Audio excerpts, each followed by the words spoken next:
Yo, what is going on, everybody? So today we're watching a MAGA influencer try to justify ICE killing American citizens on camera, and when she gets confronted with actual facts, actual law, actual DOJ policy, she completely falls apart. We're talking someone who says the world is better off without a murdered nurse who served veterans, and then can't even explain the legal standard for lethal force. This one's gonna have you yelling at your screen. Welcome back to Mind Mirror. Let's get into it. People are crying at ICE for doing their jobs. They're intervening with ICE doing their jobs.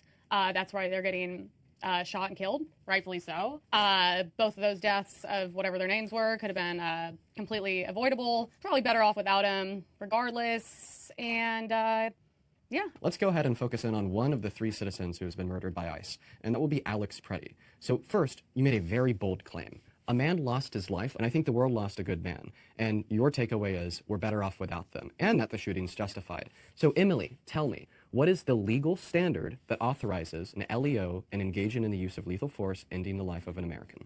I don't know. Go ahead and tell me. If you don't know the legal standard that justifies a shooting, then why the hell are you sitting here saying this? Bro, this is exactly the problem with political commentary in 2025. Everybody's got the confidence of a lawyer, but the knowledge of somebody who just read a headline, she said rightfully so, about a man getting killed, and then when asked what legal standard justifies it, she goes, I don't know God and tell me. Like, ma'am, you made the claim. You said it was justified. The burden of proof is on you. This is what happens when people treat politics like a sport. You just cheer for your team no matter what. If you can't explain why something is justified, don't go on camera saying someone deserved to die. That's not edgy. That's just reckless. Shooting was justified. I think it was justified because of his actions. Perfect. What actions? He went with a gun, did he not? Did he not have a loaded gun? Yes, he did have a gun on his holster, but you should know that in accordance with the 2nd, 4th, and 14th Amendment, merely being in possession of a firearm does not authorize an LEO to literally shoot and kill you. You're gonna go to a protest with a gun and a cop sees it as you're harassing these ICE officers that are getting threatened every day? Dude, it's not even a Republican thing, a Democrat thing. It is a common sense thing. It is a common sense thing. I would never, yeah, CCWs, I understand. I would never bring a gun to any Trump rally, anti-Trump. That is just not, it's just not a smart thing to do. That's why you end up dead. Okay, condemn Kyle Rittenhouse. Kyle Rittenhouse? What? He brought an AR-15 to a protest, remember? I'm saying I don't know Kyle Rittenhouse situation. It was a big story. I don't care. I don't know what happened. Don't think he's a bad kid. I'm glad he's not dead. Wait, Emily, this doesn't make any sense, because earlier you said the world is literally better without Alex Preddy because he brought a gun to a protest. Now you're saying that you don't think that Kyle Rittenhouse is a quote-unquote bad kid, regardless of the fact that he brought a gun to a protest. So what it seems like is that bringing a gun to a protest is not the relevant factor here that leads you to the conclusion that Alex Preddy was terrible and we're better off without him. And there it is. The Kyle Rittenhouse comparison just ended this woman's entire argument. She said Alex Preddy deserved to die for bringing a gun to a protest. Then says Kyle Rittenhouse is not a bad kid, even though he brought an AR-15 to a protest. So which one is it? Is bringing a gun to a protest a death sentence or not? Because it can't be both unless the only difference is what color hat they were wearing.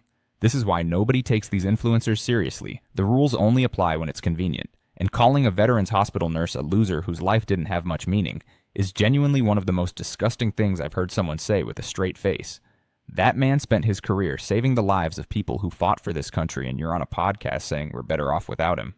Sit down.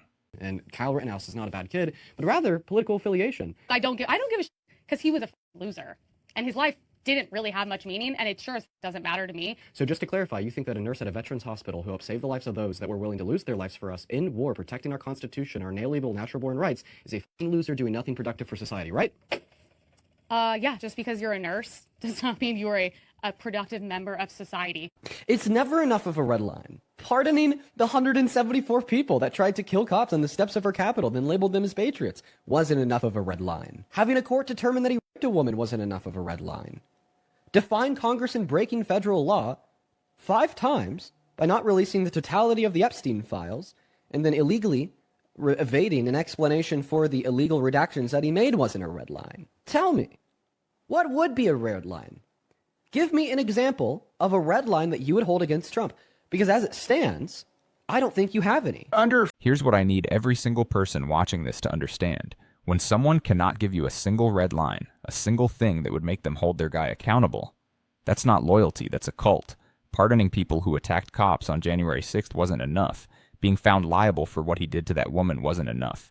Defying Congress on the Epstein files wasn't enough. So what is enough? Like, genuinely, what would it take? And the silence you hear when that question gets asked tells you everything. These aren't political opinions anymore. This is just unconditional worship, and that's dangerous no matter which side you're on. If you can't criticize your own leader, you're not a patriot, you're a follower. Federal law, you cannot attack any law enforcement officers in any way, shape, or form. Okay? You cannot attack them. That is a federal crime. And these federal law enforcement officers, if you watch the video, there was one of them that walked up to the door and was trying to open up the door of the lady that was there. She had hit multiple cars coming up to where she was at, okay? And they tried to detain her. She tried to drive off, which is a federal crime when they were detaining her. That is a federal crime. She drove off in towards that officer. The officer had every right to defend themselves. Every right. Now, I will say I feel bad for the family who lost their family member. I will say that. And I'm sorry that they lost their family member.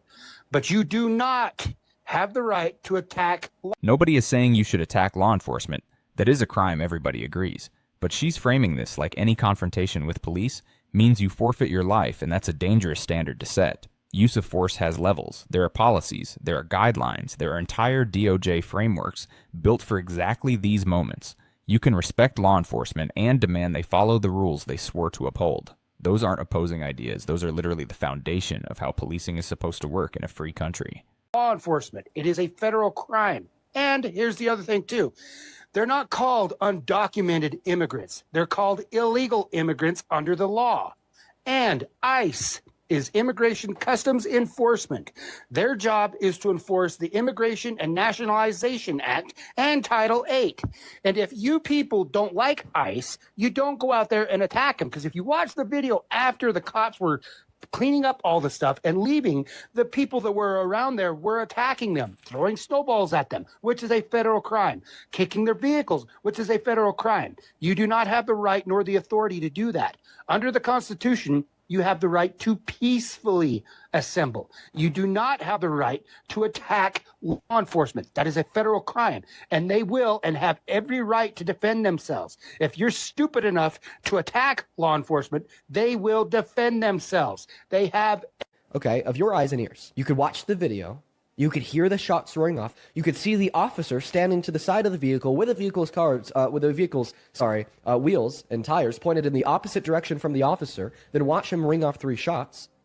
Clearly, this is not self-defense. And by the way, clearly, this is also in violation of the DOJ policy on use of force. This is reading from Title I of DOJ policy. Quote unquote, firearms may not be discharged solely to disable moving vehicles. Specifically, firearms may not be discharged at moving vehicles unless a person in the vehicle is threatening the officer or another person with deadly force by means other than the vehicle, or 2, the vehicle is operated in a manner that threatens to cause death or serious physical injury, and no other objective reasonable means of defense appear to exist, which includes moving out of the path of the vehicle. Now, I understand that when Renee Good started to move away from the ICE agents, that officer was either really close to being bumped at around 5 miles an hour from her top left bumper, or was bumped at 5 miles an hour from the top left bumper. At that point in time, as seen through the video, he then took 3 steps to the side, got out of the path of the vehicle. At that point in time, there was no reasonable grounds, nor any reasonable basis, to then unload his firearm into... I need you to really sit with this one for a second. The video shows the officer had already stepped to the side, wheels pointed away. Whatever threat existed had passed. And then 3 rounds into this woman's head. DOJ policy, title. 1 says firearms may not be discharged at moving vehicles if the officer can move out of the path. He already did. Fear alone is not the standard. Feeling scared doesn't authorize lethal force when you've already cleared the danger. Policy exists for this exact reason, because in the heat of the moment, someone has to be held to a standard higher than just, I was afraid. That's the whole point of training. That's the whole point of rules of engagement. And when we throw those out the window, we lose everything. Her head, killing her. That is an act of murder. Plain and clear. You know, police officers in court, they're actually analyzing a totality of circumstances standard, and what a reasonable officer would do in that situation. And they're given a lot of leeway on how to respond. So, I mean, if I had to guess, he's not going to get charged. And even if he was charged, he's probably not going to get convicted because, the law in those situations, the law doesn't try to take like a Monday morning quarterback position in these type of situations because, in that situation, an officer could reasonably have been in fear of his life. So Wait, no, it's going to be hard to prove no. beyond So a reasonable that's- doubt that he didn't feel that. So, point number one, just being in reasonable fear of your life is not a sufficient standard in accordance with DOJ policy, in accordance with Title I, to justify self-defense, okay? Because once again, in accordance with number 2 under Title I of DOJ policy, quote unquote, the vehicle is operated in a manner that threatens to cause death or serious physical injury, and no other objective reasonable means of defense appears to exist, which includes moving out of the path of the vehicle. Yeah, I read that. I don't know. I mean, I don't know if this is an old policy, but it seems a little strange that there'd be a carve out for a vehicle. Why wouldn't a vehicle? I mean, officers are run Because over all the time. this happens all the time with vehicles. This isn't Exactly. So why would this isn't like a one-time thing. This isn't like a first-time thing. Yeah, Okay. I agree with you. This happens So why all the make times a with carve-out vehicles for it? because there Carve-out. has been in the past, unfortunately, people like Renee Good, okay, shot at the hand and killed by police officers. Which, by the way, ICE agents aren't police officers. They're law enforcement. Which they're not police officers. Which is now given way to sections such as Section 1 and 2 from Title I of DOJ policy. Now, what are your thoughts on Kristi Noem saying that she was a domestic terrorist that wanted to kill him? I mean, again, I think it's hyperbolic. It's probably even a lie. Do you think it's a lie? So why is the government? This exchange right here is the most revealing 10 seconds in this entire video. He asks, why is the government lying? And the response is, they do that all the time. So you know it's a lie, you admit it's a lie, and your defense is that lying is just normal. When did we get to a place where the government kills a citizen, calls her a terrorist, and people just shrug? That should scare you no matter what you believe politically. Lying to the people. They do that all the time. So Whether it's Democrat, they do it all the Republican, time. Do they just lie all the time? So are you okay with them lying? Killed today. Who was killed today? So you're saying since it That's wasn't, not what I'm at. No. So you're saying since it wasn't, it was innocent people that were killed today. Don't put words in my mouth. No, you asked a question. Yeah, I'm answering who your was- question. who was killed today? You're saying since it wasn't ICE agents that were killed, therefore that's it's not a what null and void conversation? No, that's not what I'm saying at Are all. you And that's kidding me? that's gaslighting. I'm asking you a simple question because when JD Vance went up Corey, there, and when This you're is coming not up a here, good argument from you. first of all, I am People, simply, innocent people got shot today, and you're am- like, well, it wasn't ICE agents that got That's shot. not what so I'm this- saying. I'm saying that the division that you all are sowing in this country. I'm not sowing anything. I'm saying protect all law enforcement. Because of the simple fact, yes, protect Gavin all of- Newsom went on TV last night. I don't like Gavin Newsom, so I condemn him. You know, every time one of these tragic I don't care for Gavin Newsom. Every time one of these tragic shootings happens, everybody's at each other's throats about which side did it, but we're missing a broader pattern in America. This was another young white dude who's in his 20s. We have seen this pattern accelerating over the past decade. The same day Charlie Kirk was shot, the same exact time, there was a neo-Nazi who shot up a school in Colorado.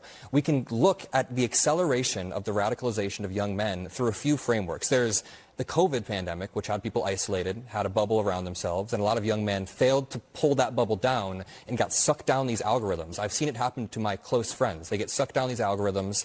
We have foreign actors trying to sow chaos in America, sow division. How much does Putin salivate when he sees us at each other's throats? Then we have domestic actors, people like Elon Musk, riling it up. So all of these factors, wait, hold up, Ben. All of these factors come together to create this pattern that we see of young men in my age range committing these shootings. And if you want to sit here and go back and forth, tit for tat, I can say Dylan Roof, Robert Bowers, John Earnest, none of these were black people, none of these were trans people, none of these were even Democrats. These were neo-Nazis who had things carved into their guns. You can sit here and... Real talk, this part hit different because he's not just arguing politics, he's pointing at a pattern: COVID isolation, algorithm rabbit holes, foreign interference, domestic actors pouring gasoline on every fire.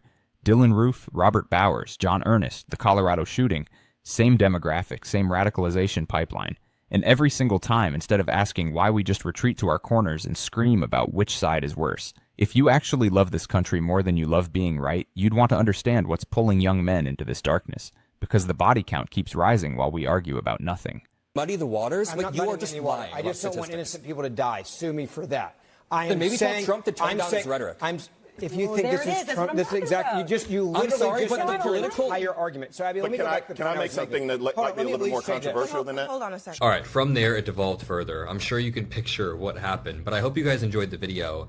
And some news, if you made it this far, we are starting our own debate format in Chicago. I mean, I've been on CNN to debate, Jubilee, I did Pierce Morgan, but we're going to start our own bleeding edge format where we debate people.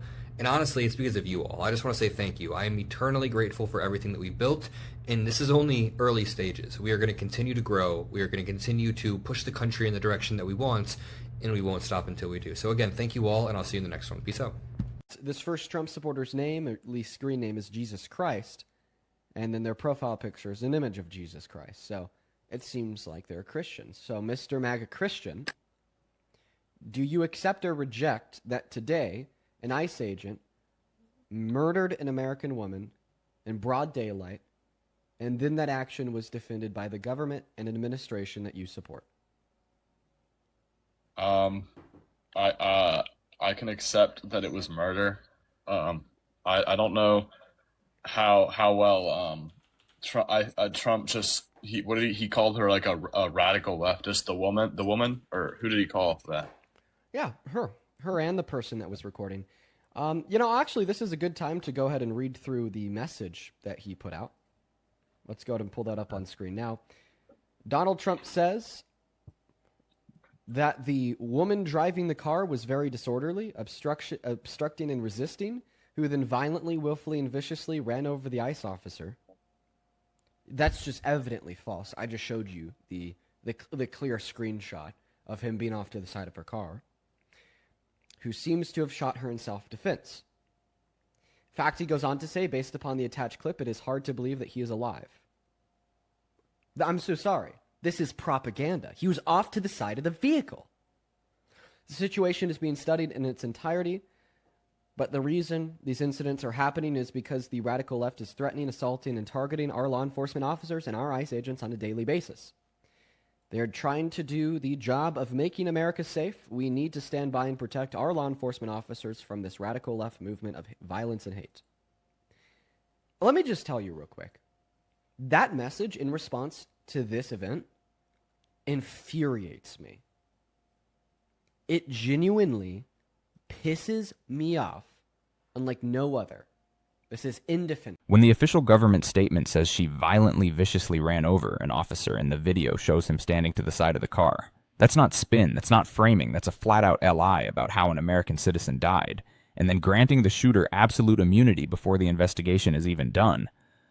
That's not justice. That's telling you the conclusion was decided before anyone looked at the evidence. When a government kills someone, lies about it, and blocks accountability in the same breath, every single person should be alarmed, because the machinery that did this to her doesn't check your voter registration before it comes for you.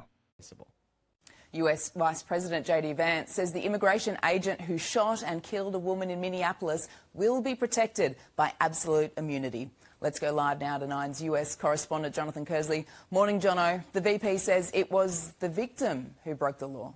That's right, Ali. J.D. Vance calling Renee Good, the 37-year-old mother of one who was shot dead by an ICE agent in Minneapolis yesterday, a deranged leftist saying that she had committed an act of domestic terrorism by trying to drive her vehicle at the officer in question, an officer with a reported 10 years' worth of experience. But there are many questions around whether she was actually, as you can see in this video, seemingly to try and just get away, turning her vehicle away from the officer before those shots were actually fired. Vice President J.D. Vance went on the offensive in the White House press briefing room just moments ago, launching into an attack on Democrats and the press, essentially accusing them of inciting a mob to attack federal agents. This is some of what he had to say about Renee Good. She was there to engage in obstruction of a legitimate law enforcement operation. How did she get there? How did she learn about this? There's an entire network, and frankly, some of the media are participating in it, that is trying to incite violence against our law enforcement.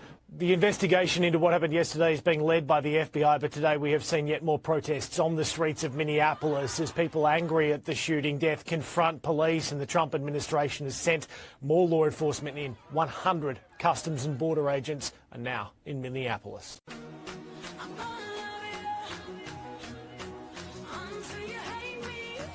Yesterday in Minneapolis, an ICE officer shot and killed Renee Good, a 37-year-old mother of 3 children. I am so sad. And I am so angry.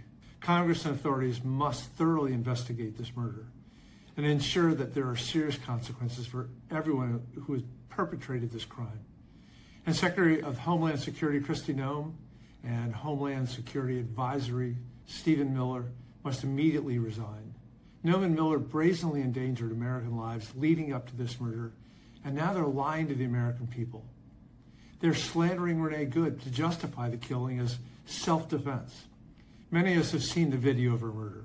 The video shows beyond a shadow of a doubt that Renee, the driver of the vehicle, turned her wheels to avoid the ICE agents who surrounded her car. They screamed profanity at her, and they gave her conflicting orders. The ICE agents escalated the situation, and they put the public in danger. They kept firing at her after her car had turned past them and killed her without justification. We've seen this clearly in the video, but the Trump administration is claiming the ICE officer was justified to use deadly force. They're calling her a violent writer or a domestic terrorist and a deranged leftist. They're brazenly lying, and they're telling us to ignore what we've seen with our own eyes. An American citizen in a peaceful neighborhood gunned down by masked ICE agents who were sent there by the Trump administration to make people afraid. Renee Good was a mother of three, but she was also a poet and a writer. She was a devoted Christian who loved to sing. She leaves behind a devoted family, including a partner and her 3 kids, age 6, 12, and 15. It's heartbreaking. My deepest condolences go out to Renee's family, her children, and all who loved her. We must honor her memory by demanding justice and accountability. Both Congress and independent authorities must launch urgent, thorough investigations into her killing, and those responsible must be held. Renee Good, 37 years old, mother of 3, ages 8, 12, and 15, a poet, a writer, a devoted Christian, and the official response was to call her a domestic terrorist. They didn't just take her life, they tried to destroy her name so you wouldn't care. That's the playbook. Dehumanize first so the violence feels acceptable. But here's what I need you to carry with you. The Constitution isn't a menu you pick from based on who the victim is. Second Amendment, due process, equal protection, these either apply to everyone or they're meaningless words on old paper. If principles only matter when it's your people, they're not principles, they're preferences. Accountable. The ridiculous Kristi Noem and the heartless, merciless Stephen Miller must immediately resign. ICE and CBP must withdraw from Minneapolis, and the Trump administration must stop these police state tactics in communities across the country that are putting people in needless danger. And every one of us must stop and ask ourselves, is this abandonment of principle, morality, integrity, and courage what we want our America to be? That was a tough one today. We watched someone celebrate a man's death and crumble. The second they got asked to defend it with actual law, we saw DOJ policy read out loud proving the shooting violated the government's own rules. And we heard a murdered mother get called a terrorist by the people responsible for her death. So here's my question for the comments. At what point does loyalty become something dangerous, and where would your line be? Drop that below. I genuinely want to hear from you. Like, share, subscribe.